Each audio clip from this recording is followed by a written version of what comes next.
नमस्कार। जन टीवी उत्तराखंड में आप सभी का स्वागत है। मैं हूं प्रभात। बुलेटिन में सबसे पहले नजर हेडलाइंस पर।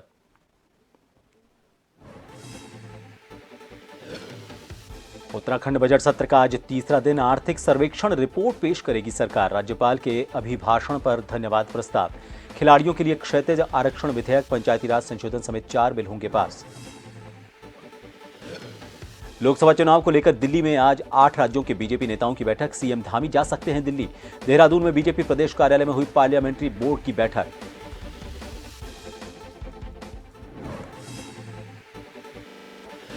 टनकपुर की शारदा रेंज में तैनात वन बीट अधिकारी की संदिग्ध परिस्थितियों में गोली लगने से मौत। सरकारी आवास से बरामद हुआ शव। परिजन ने लगाया हत्या का आरोप। जांच की कर रहे हैं मांग। पुलिस तफ्तीश में जुटी। जसपुर में चिकित्सा विभाग ने अवैध चिकित्सालय पर मारा छापा। प्रतिबंधित इंजेक्शन हुए बरामद। संचालक मौके से फरार। पुलिस ने दर्ज की एफआईआर।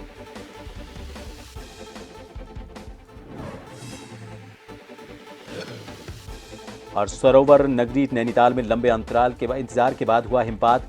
पर्यटकों के साथ ही स्थानीय लोगों के भी खिले चेहरे। हल्की बूंदाबांदी के साथ गिर रही बर्फ की फुहार। ठंडी हवाओं से तापमान में आई गिरावट।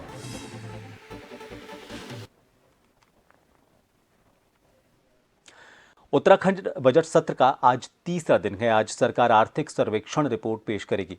राज्यपाल के अभिभाषण पर धन्यवाद प्रस्ताव भी लाया जाएगा। तो वहीं खिलाड़ियों के लिए क्षैतिज आरक्षण विधेयक और पंचायती राज संशोधन समेत 4 विधेयक पास होंगे। प्रश्नकाल में सप्लाई डिपार्टमेंट, महिला एवं बाल विकास विभाग से जुड़े सवाल भी आएंगे।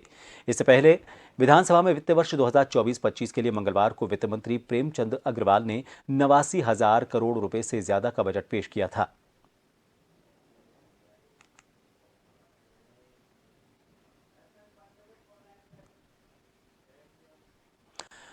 और इस खबर पर बात करेंगे। हमारे साथ देहरादून से ब्यूरो चीफ एसएन पंत साहब जुड़ चुके हैं। पंत जी, बजट कल पेश किया गया। बजट पर आज बहस है। कौन से तो बिल हैं जो खास आज पास हो सकते हैं, और क्या ये माना जाए कि शांतिपूर्ण तरीके से आज का दिन निकलेगा या फिर विपक्ष हंगामे को लेकर तैयार बैठा है? बिल्कुल प्रभात जी, आपको बताना चाहूंगा उत्तराखंड विधानसभा की कार्रवाई का आज तीसरा दिन है और अभी क्योंकि सदन की कार्रवाई शुरू हो चुकी है, ऐसे में विपक्ष के तमाम विधायक एक बार फिर से कानून व्यवस्था को लेकर नियम 310 के तहत चर्चा कराने की मांग को लेकर के वेल में आकर के सदन परिसर में हंगामा कर रहे हैं। उनका सीधा सीधा कहना है कि कानून व्यवस्था का मामला हो, महंगाई को नियंत्रित करने की बात हो, या राज्य सरकार द्वारा पारदर्शिता के साथ तमाम विभागों में जो भ्रष्टाचार फैल रहा है उस पर जीरो टॉलरेंस की नीति का दावा कर रही है, लेकिन ऐसा हो नहीं रहा है। इसके अलावा तमाम मुद्दों पर कहीं न कहीं विपक्ष आक्रामक रुख अपना रहा है और सीधी सीधी ये मांग कर रहा है कि नियम 310 के तहत इस पर चर्चा कराई जाए। हालांकि विधानसभा अध्यक्ष ग्राह्यता पर नियम 58 के तहत चर्चा को स्वीकार कर रहे हैं और कार्यस्थगन प्रस्ताव में इस बात पर चर्चा करने के लिए समय दे रहे हैं। क्योंकि आज अगर सदन की कार्रवाई की अगर हम बात करें तो पूरी कार्रवाई में सबसे पहले धन्यवाद प्रस्ताव, क्योंकि प्रश्नकाल अभी 11 बजे से लेकर के 12:20 तक प्रश्नकाल चलना है। प्रश्नकाल के बाद शून्यकाल चलना है। शून्यकाल के बाद कार्यस्थगन प्रस्ताव आना है और कार्यस्थगन प्रस्ताव के बाद धन्यवाद प्रस्ताव पर विधानसभा में चर्चा होनी है। यानी राज्यपाल ने जो अभिभाषण पढ़ा है, जो सरकार का पुलंदा जिसको विपक्ष कह रहा है, उसको लेकर के सरकार के तरफ से मंत्री और विधायक, सत्ताधारी दल के विधायक उस पर चर्चा करेंगे और अपनी सरकार के द्वारा किए गए कार्यों का गुणगान करेंगे। इसके अलावा विपक्ष की ओर से उस पर सवाल उठाए जाएंगे कि क्या सरकार जिस एजेंडे को लेकर आई है, जिस बजट को लेकर के आई है, जो अपनी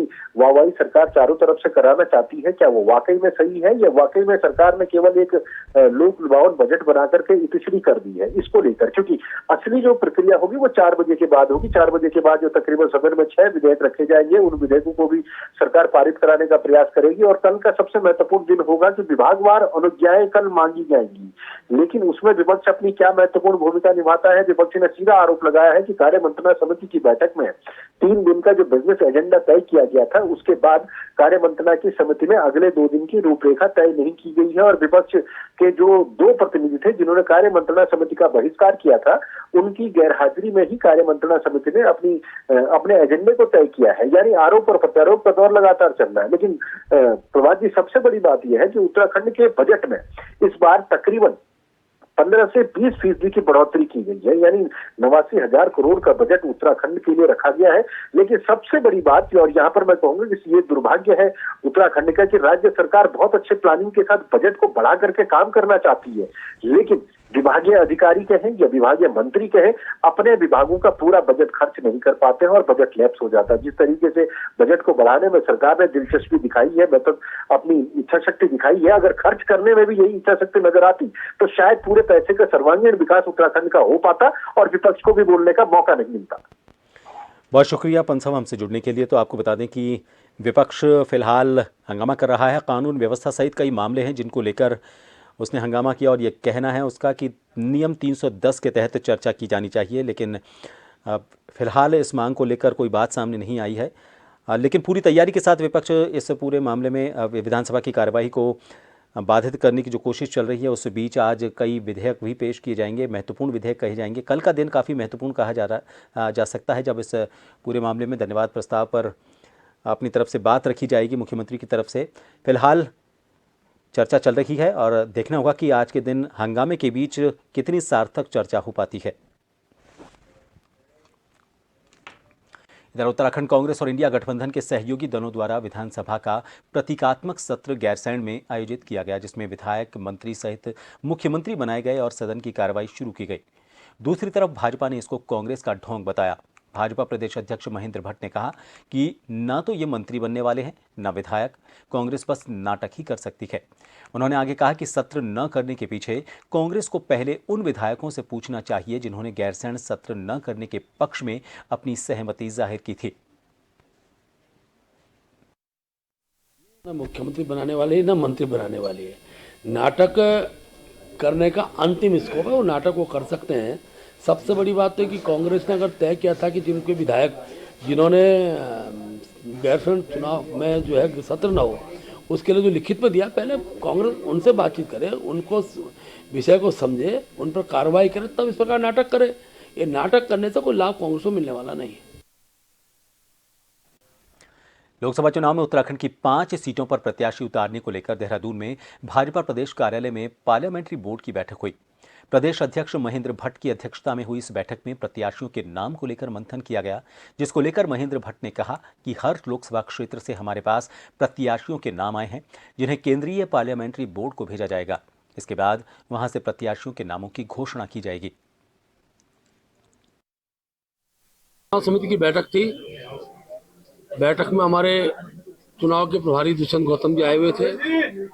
प्रदेश के मुख्यमंत्री, पूर्व मुख्यमंत्री, हमारे जो चुनाव समिति के सभी सदस्यों की उपस्थिति रही। हर लोकसभा क्षेत्र पर चर्चा हुई। हमने जो प्रेक्षक भेजे थे उनके द्वारा जो नाम आए, सब नाम प्रभावशाली नाम है और ये तय हुआ है कि सभी नामों का पैनल बनाकर हम कल सेंट्रल पार्लियामेंट्री बोर्ड को उसको भेज देंगे और सेंट्रल पार्लियामेंट्री बोर्ड के निर्णय के बाद ही प्रत्याशी विधिवत रूप से घोषित होंगे। देखिए, तमाम जो व्यवस्थाएं हैं चुनाव लड़ने के लिए, जो बहुत जरूरी व्यवस्थाएं हैं, उनको चाक चौबंद किया जा रहा है और मुझे इस बात की खुशी है कि उत्तराखंड उसमें लीड ले रहा है हर मोर्चे पर। और यहाँ पर तमाम जो पार्टी ने जो कार्यक्रम निर्धारित। खबर देहरादून से है। लोकसभा चुनाव को लेकर सीएम धामी का आज दिल्ली दौरा हो सकता है। उत्तराखंड की 5 लोकसभा सीटों पर प्रत्याशियों के नाम को लेकर शीर्ष नेतृत्व से उनकी बातचीत होगी। दोपहर बाद दिल्ली जाने का उनका कार्यक्रम हो सकता है। लोकसभा चुनाव को देखते हुए आज या कल टिकटों की घोषणा हो सकती है। वहीं टिहरी से माला राज लक्ष्मी शाह को रिपीट किया जा सकता है। पौड़ी से अनिल बलूनी को टिकट दिया जा सकता है। हरिद्वार से त्रिवेंद्र सिंह रावत के नाम पर मोहर लग सकती है। नैनीताल से अजय भट्ट को रिपीट किया जा सकता है। अल्मोड़ा से अजय टमटा को रिपीट किया जा सकता है।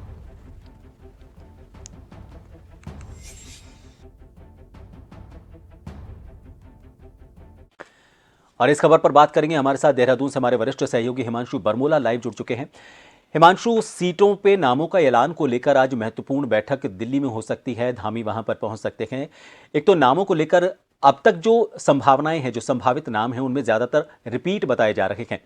तो सबसे पहला सवाल तो मेरा यही होगा कि क्या संभावनाएं हैं राम नामों के रिपीट होने की, और अगर ऐसा होता है तो उसका क्या कारण माना जाए? क्या नए चेहरे वहां पर नहीं हैं, या फिर उनका जो वोट बैंक रहा है या जो पहले से जीते हुए हैं तो उनकी जीत को और सुनिश्चित माना जा रहा है, इसीलिए रिपीट किया जा रहा है। क्या कारण माने जाए जो भी नाम सामने आएंगे उनके? निश्चित रूप से प्रभात, आपको बताना चाहता हूं कि आज दिल्ली में जो है केंद्रीय चुनाव समिति की बैठक भाजपा की होने जा रही है। इससे पहले अगर कल की बात की जाए तो कल प्रदेश चुनाव समिति की बैठक यहाँ पर हुई थी। इसमें खुद मुख्यमंत्री पुष्कर सिंह धामी, जो प्रदेश अध्यक्ष महेंद्र भट्ट, इसके साथ ही साथ जो चुनाव प्रभारी हैं उत्तराखंड के दुष्यंत गौतम, वो यहाँ पर मौजूद रहे। और आज की अगर बात कर ली जाए तो जो रिपोर्ट यहाँ पर कल बनी थी, वो उस रिपोर्ट को लेकर आज मुख्यमंत्री पुष्कर सिंह धामी खुद दिल्ली में होने वाली बैठक में मौजूद रहेंगे। और इस बैठक में केंद्रीय गृह मंत्री अमित शाह, राष्ट्रीय अध्यक्ष जेपी नड्डा और जो उत्तराखंड के प्रदेश प्रभारी हैं दुष्यंत गौतम, वो इस बैठक में शामिल होंगे। वहीं अगर बात कर ली जाए तो उत्तराखंड में 5 लोकसभा सीटें हैं। 5 लोकसभा सीटों में से जो 3 लोकसभा सीटें हैं, टिहरी, नैनीताल और अल्मोड़ा, वहां पर जो सांसद हैं उनको रिपीट किया जा सकता है। और चाहे अब बात कर ली जाए पौड़ी लोकसभा सीट की या फिर हरिद्वार लोकसभा सीट की, तो यहाँ पर कुछ संयंत्र बना हुआ है।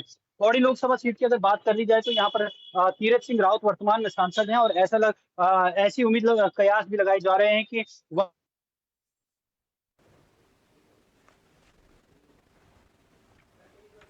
जी सर, हमारा संपर्क उनसे कट गया, तो आपको बता दें कि केंद्रीय जी। मंत्री हैं रहे हैं रमेश पोखरियाल निशंक, वो वहां पर सांसद रहे हैं और पूर्व में मोदी कैबिनेट के सहयोगी भी रहे हैं। तो वो वहां पर उनका टिकट कट सकता है। तो ऐसे में कयास लगाए जा रहे हैं कि पूर्व जो के मुख्यमंत्री हैं उत्तराखंड के त्रिवेंद्र सिंह रावत, वो वहां पर उनको टिकट पर मुहर लग सकती है।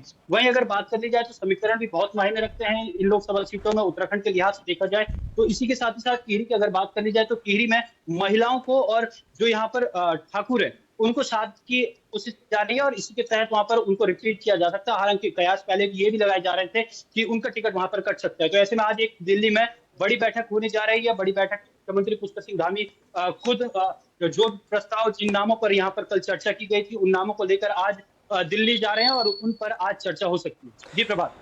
हिमांशु, कितने कितने नामों का पैनल तैयार करके भेजा गया है? अगर वो पैनल का वहां पर पूरी लिस्ट पहुंचती है तो एक सीट पर कितने नाम माने जाएं? निश्चित रूप से जिस तरीके से प्रभात खुद जो प्रदेश अध्यक्ष है महेंद्र भट्ट, उनका साफ कहना था कि जो अधिकतम एक सीट पर नाम आए हैं वो 8 से 9 नाम आए हैं। और जो न्यूनतम अगर नामों की बात कर ली जाए तो न्यूनतम संख्या 5 थी। यानी कि अगर उत्तराखंड में 5 लोकसभा सीटें हैं तो अगर एक सीट पर 5 भी नाम आते हैं, जिस तरीके से न्यूनतम की बात कर ली जाए तो 25 नाम तो ऐसे ही शामिल हो जाते हैं। लेकिन एवरेज माना जा रहा है कि 35 से 40 के बीच 500 लोकसभा सीटों पर प्रत्याशियों के नाम आए हैं जिन्होंने अपनी दावेदारी इन लोकसभा सीटों पर दावेदारी की है। लेकिन इनमें से किन्हीं 5 का होना है। और उन 5 में कयास यही लगा जा रहे हैं कि टिहरी से जो महारानी राज्यलक्ष्मी है उनको रिपीट किया जा सकता है। वहीं अगर अल्मोड़ा संसदीय सीट से बात कर ली जाए तो वहां पर जो अजय टमटा है उन्हें रिपीट किया जा सकता है। नैनीताल से अजय भट्ट को रिपीट किया जा सकता है। लेकिन पौड़ी और जो हरिद्वार की लोकसभा सीट है वहां पर दावेदारी को लेकर कयास भी लगाए जा रहे थे। इसी के तहत वहां पर जिन नामों में चर्चा हुई है तो ऐसे में पूर्व मुख्यमंत्री के नाम पर भी चर्चा हुई है और उन पर मुहर लगना भी तय माना जा रहा है अभी तक। और वहीं अनिल बलूनी की बात कर ली जाए तो वो अभी राज्यसभा सांसद थे, उनका राज्यसभा सांसद का कार्यकाल समाप्त हुआ है। तो ऐसे में भाजपा उन्हें पौड़ी लोकसभा सीट से उतारने की तैयारी कर रही है। ये प्रभाव। और शुक्रिया हिमांशु तमाम जानकारी के लिए। तो फिलहाल 35 से 40 नामों का संभावित पैनल बताया जा रहा है जो पार्लियामेंट्री बोर्ड की बैठक में कल देहरादून में तैयार हुआ था। अब ये सेंट्रल पार्लियामेंट्री बोर्ड को भेजा जाएगा। मुख्यमंत्री पुष्कर सिंह धामी आज दोपहर बाद इस बैठक के लिए रवाना हो सकते हैं और संभावना है उसके बाद जो 5 नाम तय हुए हैं उनकी जो सूची है वो 1 या 2। चमोली से खबर है, चमोली के थराली में भाजपा सदस्यता ग्रहण कार्यक्रम का आयोजन किया गया। यहाँ पर नारायण बगड़, थराली, नंदानगर समेत नंदप्रयाग के कुल 56 लोगों ने बीजेपी की सदस्यता ली। इस दौरान कार्यक्रम में भाजपा जिलाध्यक्ष रमेश मैखुरी ने कार्यकर्ताओं से केंद्र और राज्य सरकार की जन कल्याणकारी योजनाओं की जानकारी जन जन तक पहुंचाने का आह्वान किया।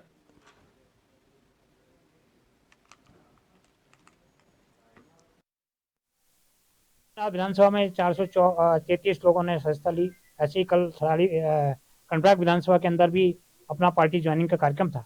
आज थराली के अंदर है और इसके बाद 1 और 2 और 3 तारीख को हम पूरे जनपद के अंदर बूथों में हमारा लाभार्थी का कार्यक्रम है।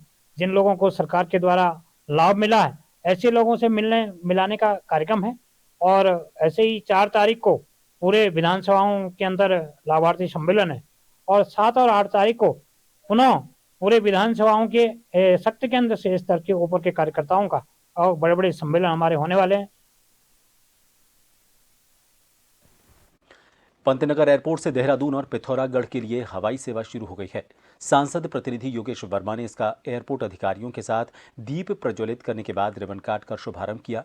हवाई सेवा के प्रथम यात्री को टिकट देने के साथ ही सभी यात्रियों से सरकार द्वारा शुरू की गई जनहित हवाई सेवा के बारे में बात की गई।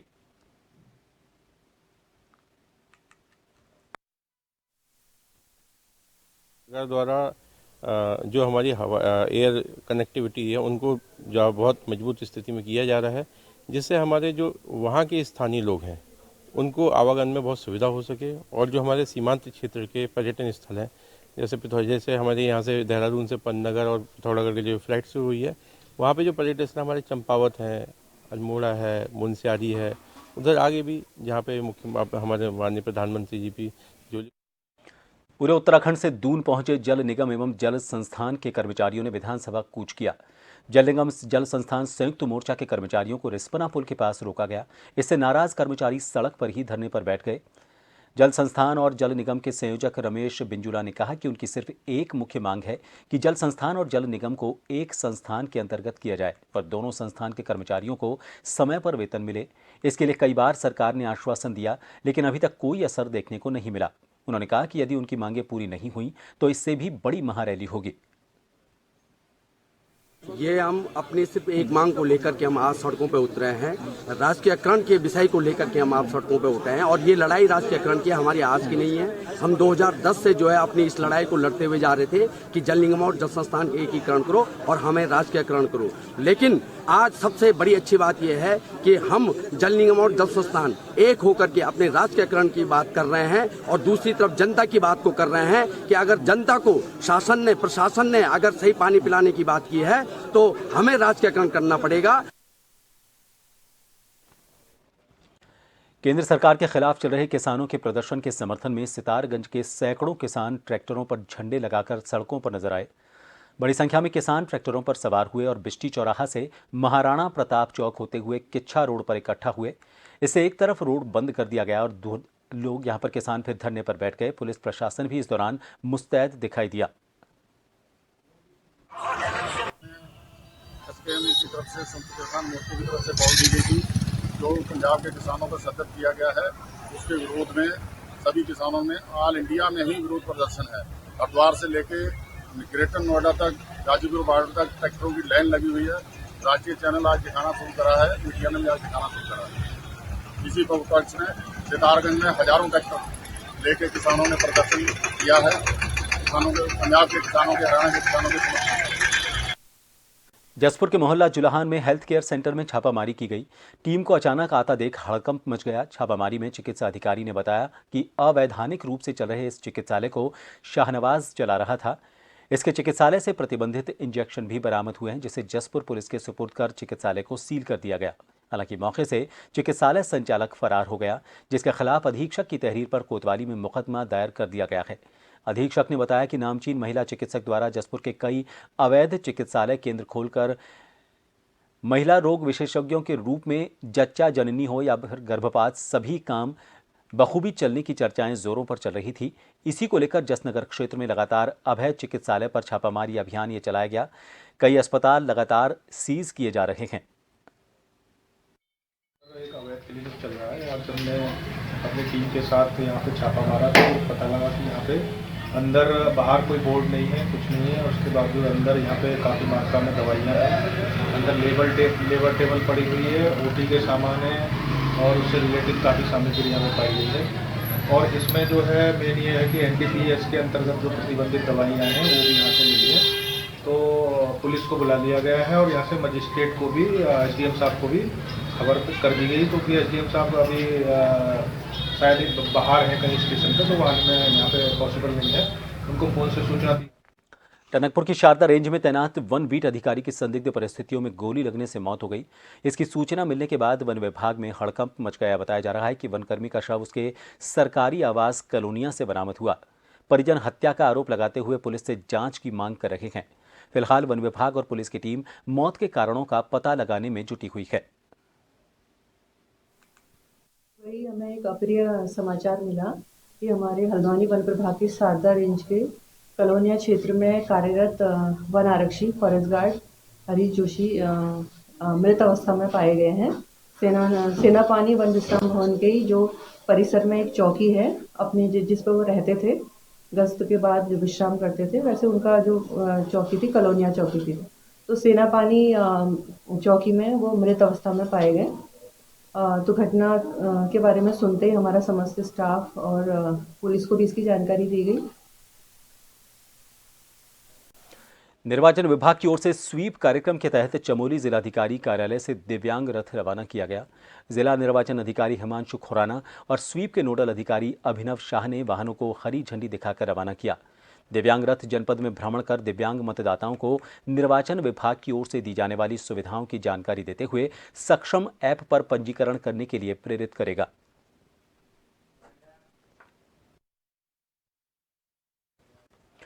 इन सभी खबरों के साथ फिलहाल के लिए इस बुलेटिन में इतना ही। नमस्कार।